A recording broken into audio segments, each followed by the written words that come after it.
Assalamualaikum warahmatullahi wabarakatuh. Perkenalkan, nama saya Dian Hikmatul Aulia, NIM 577. Di sini saya akan menyampaikan pertanyaan dari teman-teman sekalian. Untuk pertanyaan pertama adalah bagaimana cara menganalisis keseimbangan umum dan berikan contohnya. Caranya adalah menggunakan pendekatan kurva, yaitu kurva penawaran maupun kurva permintaan, sehingga nantinya akan ditemukan titik potong dari kedua kurva tersebut yang merupakan titik keseimbangan. Selain itu, kita juga bisa menggunakan pendekatan sistematis dengan menggunakan rumus untuk menghitung harga keseimbangan. Rumusnya itu GD sama dengan GS, di mana GD itu menunjukkan kuantitas permintaan, sedangkan GS itu menunjukkan kuantitas penawaran. Contohnya itu, misal terdapat toko A yang memproduksi 1000 baju dan menjualnya dengan harga 150.000 per potongnya. Tapi selama penjualan tersebut ternyata tidak ada pembelinya. Pihak toko akhirnya menurunkan harga menjadi 100.000 per potongnya. Dan pada harga tersebut ternyata terjual sebanyak 250 buah. Selanjutnya, toko pun memberi diskon lagi dan memasang harga 50.000 untuk per potong bajunya. Dan ternyata berhasil mendapatkan 1.000 pembeli. Dalam hal ini, ketika harga barang dijual 50.000 lah, jumlah barang yang ditawarkan sama dengan jumlah barang yang dibeli oleh konsumen, yaitu 1000 baju. Kesimpulannya, harga keseimbangan pada contoh kasus tersebut adalah 50.000. Untuk pertanyaan kedua adalah, pada saat terjadinya keseimbangan umum, mengapa saat persediaan barang sedikit maka harga barang menjadi tinggi, sehingga produsen menaikkan sebanyak-banyaknya barang yang dimilikinya ke masyarakat? Kalau dibilang kenapa itu, karena barang tersebut susah untuk didapatkan, bisa dilihat dari persediaan barang sedikit, atau istilah lainnya itu langka. Itu termasuk hukum penawaran dan permintaan. Akibat daripada harga yang semakin tinggi, sehingga produsen menawarkan barang sebanyak-banyaknya kepada masyarakat itu disebabkan karena adanya hukum penawaran. Contohnya nikel, minyak bumi, dan barang-barang langka lainnya.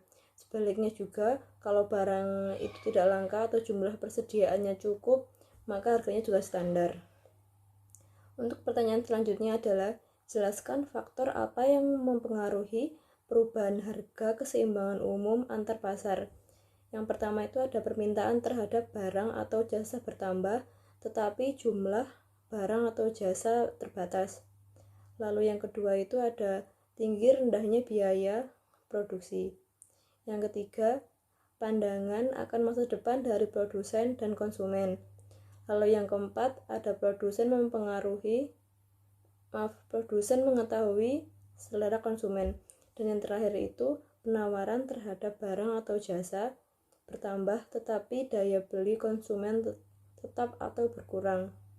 Halo, aku Faika Bagdufidani dengan NIM 567. Di sini saya akan menjawab pertanyaan ekonomi Islam dari kelompok 4 Qoriatul Fadilah dengan NIM 579.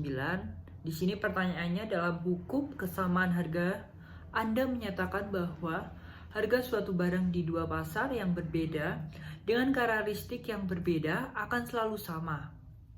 Di sini tolong jelaskan apa perbedaan antara dua karakteristik pasar yang dimaksud dan mengapa perbedaan dari karakteristik dua pasar ini akan menghasilkan harga yang sama. Mungkin saya jawab, untuk pasar persaingan ada dua, yaitu pasar persaingan sempurna dan tidak sempurna. Pasar persaingan sempurna memiliki banyak hal penjualan atau pembeli yang sama-sama mengerti keadaan pasar. Barang yang diperjualbelikan dalam pasar sempurna adalah sejenis atau homogen. Selain itu, penjual atau pembeli tidak bebas menentukan harga karena sudah ditentukan oleh kekuatan pasar. Terdapat beberapa ciri lain di pasar sempurna, yaitu sebagai berikut. Yang pertama, pembelian ataupun penjual memiliki informasi yang lengkap mengenai pasar. Yang kedua, tidak terdapat campur tangan pemerintah. Yang ketiga, memiliki banyak penjual dan pembeli. Pasar persaingan sempurna memiliki kelebihan dan kelemahan atau kekurangan. Berikut kelebihan dari pasar persaingan sempurna. Yang pertama, pembeli dapat dengan bebas memilih produk. Yang kedua, tidak ada hambatan dan mobilitas berbagai macam sumber ekonomi, satu usaha ke usaha lain. Yang ketiga, dapat memaksimalkan efisien. Yang keempat, kebebasan memilih dan bertindak. Sedangkan kelemahan dari pasar persaingan sempurna adalah sebagai berikut. Yang pertama, tidak mendorong inovasi. Yang kedua, membatasi pilihan konsumen atau pembeli dalam satu barang tertentu. Yang ketiga, persaingan sempurna yang memberikan ongkos sosial. Yang keempat, distribusi pendapatan yang tidak sempurna. Selanjutnya, pasar persaingan tidak sempurna. Pasar persaingan tidak sempurna terdiri dari sedikit penjual namun banyak pembeli. Pada pasar ini, para penjual barang yang diperjualbelikan tersebut memiliki jenis yang berbeda atau terdapat berbagai jenis barang terhadap beberapa jenis dalam pasar persaingan sempurna, yaitu sebagai berikut. Dibagi menjadi 3. Ada pasar monopoli, ada pasar persaingan monopolitik, ada pasar oligopoli. Yang pertama, pasar monopoli merupakan pasar di mana seluruh penawaran terhadap permintaan telah dikuasai oleh satu organisasi penjual tertentu. Kalau yang kedua, pasar persaingan monopolitik merupakan pasar dengan banyak penjual yang menjual barang yang berbeda atau corak atau pasar ini dijumpai di sektor perdagangan eceran dan jasa, misalnya salon, terus toko kelontong, terus dan lain-lainnya. Dan selanjutnya pasar oligopoli, pasar yang terdiri dari beberapa penjual yang menjual suatu barang tertentu sehingga menjual dan lainnya dapat mempengaruhi harganya sebagai berikut. Terima kasih. Oke, selanjutnya dari kelompok 5, Muhammad Arif Amirullah dengan NIM 561. Pertanyaannya, bagaimana menurut kelompok kalian pasar suatu macam barang dikatakan berada dalam keseimbangan umum apabila jumlah barang yang diminta di pasar tersebut sama dengan jumlah barang yang ditawarkan? Oke, jawaban saya, karena fungsi permintaan dan penawaran hanya memiliki satu variabel bebas. Secara aljabar, keseimbangan pasar diperoleh dengan pengerjaan sistem persamaan linier antara fungsi permintaan dan penawaran. Secara geometri ditunjukkan oleh perpotongan antara kurva permintaan dengan kurva penawaran. Begitu. Selanjutnya dari kelompok 6, Naufal Nurfidaus dengan NIM 566. Pertanyaannya, bagaimana jika analisis keseimbangan umum tidak ada perubahan pasar satu terhadap pasar lainnya?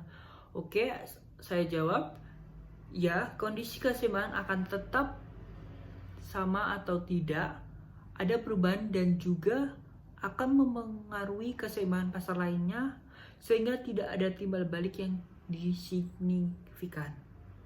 Perkenalkan, nama saya Abdullah Aminuddin, NIM 276. Di sini saya akan menjawab pertanyaan dari Putri Amalia Kusuma Dewi, NIM 570. Pertanyaannya, bagaimana jika harga pasar tidak sesuai dengan harga keseimbangan? Apa yang akan terjadi dan bagaimana solusinya?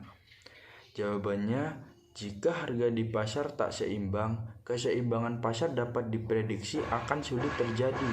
Saat suatu harga menjadi terlalu tinggi, para konsumen pun akan dirugikan. Sementara itu, jika harga terlalu rendah, akan menyebabkan kerugian bagi pihak penjual. Jadi, kita perlu menentukan sebuah kebijakan ekonomi sebagai intervensi guna menjaga kestabilan setiap harga.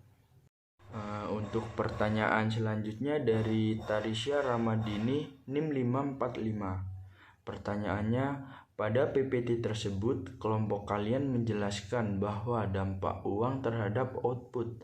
Jelaskan dampak uang terhadap input perekonomian. Jawabannya, misalnya setiap produk pasti membutuhkan input agar produk itu dapat dihasilkan. Keuangan berperan penting dalam input perekonomian karena pasar input merupakan pasar yang menawarkan faktor-faktor produksi dan keuangan berperan penting dalam hal itu. Untuk pertanyaan selanjutnya dari David Agus Setiawan, NIM 263. Pertanyaannya, dijelaskan dalam slide bahwasanya ada peranan zakat dalam distribusi kesejahteraan. Tentunya penghasilan dari setiap muzaki berbeda-beda. Bagaimana perhitungan zakat tersebut agar tercapainya kesejahteraan yang adil? Jawabannya, perlu kita ketahui dulu arti penghasilan zakat. Penghasilan zakat yaitu jenis zakat yang wajib dikeluarkan oleh tiap orang Islam saat sudah memenuhi syarat atau nisab.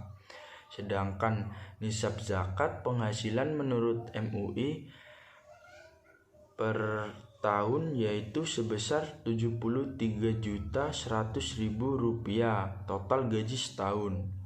Jika sudah memenuhi nisab atau syarat, maka setiap orang wajib mengeluarkan zakat sebesar 2,5% dari pendapatan per bulannya.